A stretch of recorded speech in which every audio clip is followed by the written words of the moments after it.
Party जो है उनके भी चेहरे देखने को मिले। इसके अलावा तमाम लोगों ने बढ़ चढ़कर इस वोटिंग में हिस्सा लिया है। इसी खबर पर और अधिक जानकारी हम लेंगे ब्यूरो चीफ अरुण उनियाल जी से। अरुण जी, देखिए, शिमला नगर निगम के लिए मतदान खत्म हो चुका है। इंतजार अब 4 मई को है, जब परिणाम सामने आएंगे, रिजल्ट सामने आएंगे। उसके बाद से अब वोटिंग परसेंटेज खुलकर ये कहा जा रहा है कि 58.66% मतदान हुआ है। इसको कैसे देखा जाए? कहीं कम था या ठीक ठीक बोले इसको?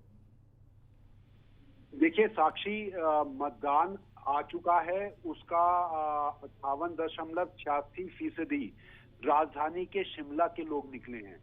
साक्षी, आप यूं मानिए, क्योंकि शिमला नगर निगम को ये माना जाता है क्योंकि यहाँ तमाम जिलों के अधिकारी कर्मचारी शिमला शहर के अंदर अपना रोजगार की तलाश में, अपनी नौकरी की तलाश में यहाँ पर आकर बसते हैं, तो इसे मिनी हिमाचल का चुनाव माना जाता है।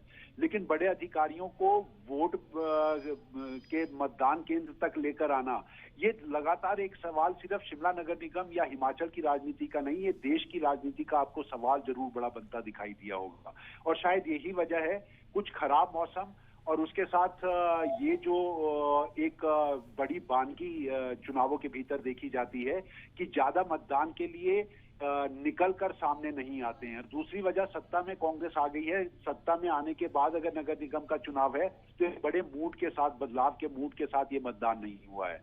लेकिन 58.66% का ये मतदान बहुत कम है, ऐसा भी नहीं है, क्योंकि 2017 के चुनाव में भी 58% के करीब ही वोटिंग हुई थी और उसमें भाजपा ने तब सत्ता पर नगर निगम का अपना पांव जमाया था। हिमाचल प्रदेश के शिमला नगर निगम के इन चुनावों में ये पहली बार इस तरीके का माहौल भी देखा गया होगा कि बरसात के लगातार चुनाव प्रचार के माहौल के बाद मतदान तक ये बरसात ने पीछा नहीं छोड़ा और शायद काफी मतदाता इस वजह से भी बाहर ना निकले हों।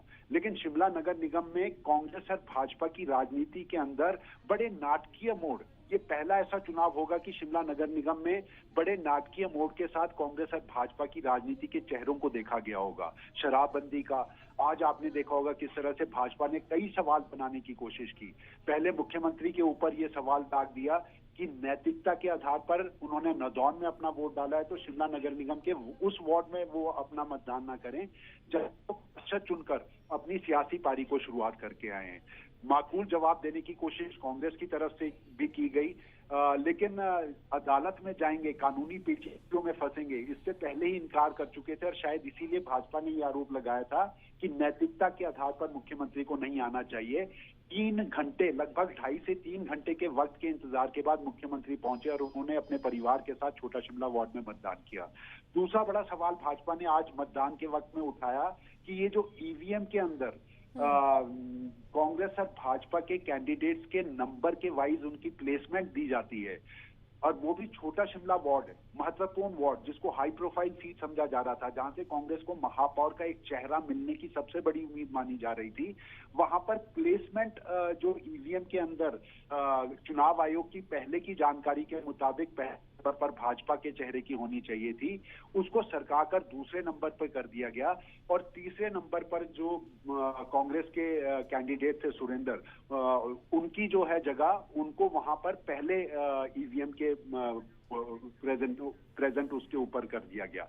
तो इसमें गफलत की स्थिति के साथ शिकायत तक भाजपा ने दर्ज कराई है चुनाव आयोग के साथ, क्योंकि उन्होंने कहा है कि हमने चुनाव प्रचार हमने पहले नंबर के उसी प्लेसमेंट के तौर भाजपा के प्रत्याशी किया था। दूसरा कंगनाधार की बात उन्होंने की है।